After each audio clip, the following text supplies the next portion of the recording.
Percy's new best friend. Percy was feeling unhappy. His crate pins were broken, and he couldn't do any work until he was mended. "You'll have to go to the engine works to be mended, Percy," said Sir Topham Hatt. Percy said nothing as Sir Topham Hatt turned to the green diesel rail car. "Daisy," he said, "I need you to take Percy to the works while Toby is busy at the quarry, and none of the engines are available, except you, while I find another engine to take his job until Percy returns." "Me, sir?"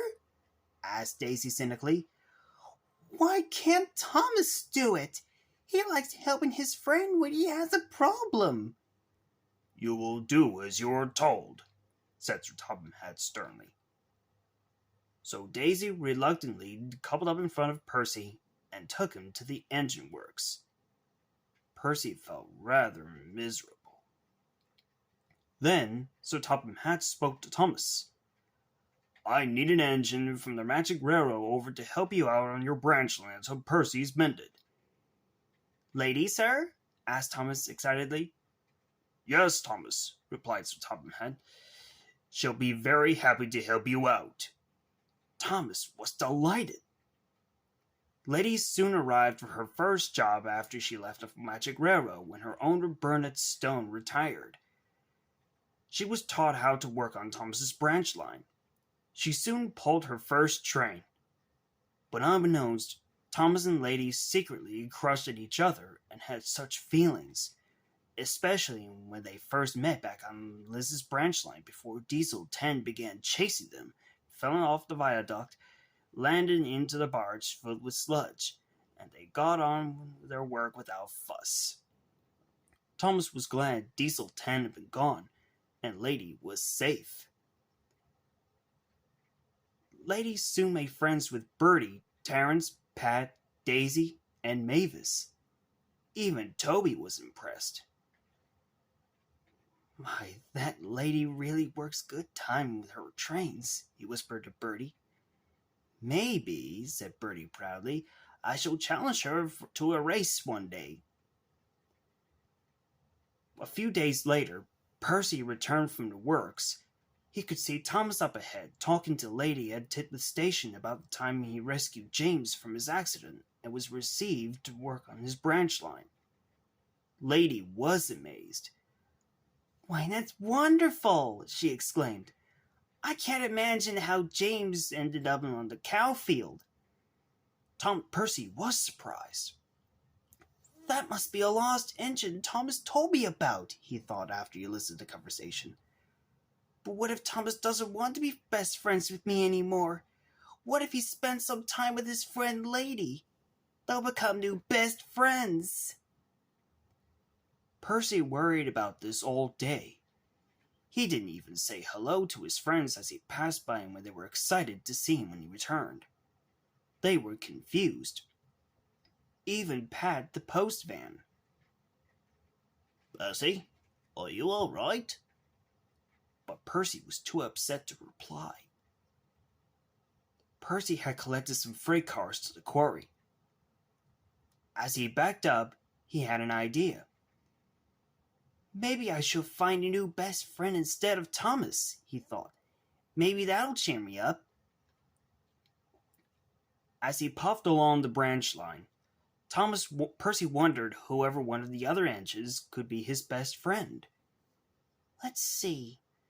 Mavis, Toby, Stepney, Duck, Oliver, James. Who else?" Percy was so busy thinking about his new best friend. He didn't even notice Thomas stuck on the branch line looking glum. "Percy, where are you going?" Thomas called. But Percy didn't hear him as he went by. When he reached Dryall Goods Station, Percy saw the station master waving a red flag. "Thomas is stuck on the line with a blown gasket," he said. "He and his passengers need your help right away." "Oh no!" cried Percy. "Thomas is in trouble? I have to go back and help him." "Don't worry, Percy," said the station master. Just leave your cars in a nearby goods yard and go back quickly. Percy soon rushed back to help Thomas. Oh, Thomas, I'm so sorry for passing by you earlier, he apologized. I didn't even notice that you needed help. That's okay, Percy, said Thomas. But why didn't you notice me earlier? Percy decided to pluck up courage. Because you want to be best friends with Lady, the lost engine from the Magic Railway, instead of me. You seemed to be so impressed with how she got on while I was being mended. Lady? Thomas asked. Oh, Percy, you are a silly engine, but I'm glad you're back. You know, me and Lady are lovers now, but nothing will come between us in our friendship. You'll always be my best friend, no matter what. Thank you for telling me that, Thomas, said Percy. Now, let's put this silly thing behind us and get out of this jam. Thomas said nothing, just smiled at his best friend as they puffed together on his branch line. The next day, Thomas was sent to the works to be mended, and Sir Topham had sent Lady to help out with the passengers on the branch line. She got on well with her work, and she soon became good friends with Percy.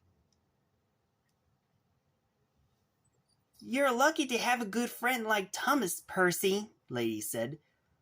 I can see why Sir Topham had gave him his very own branch line to run. Yes, indeed, replied Percy.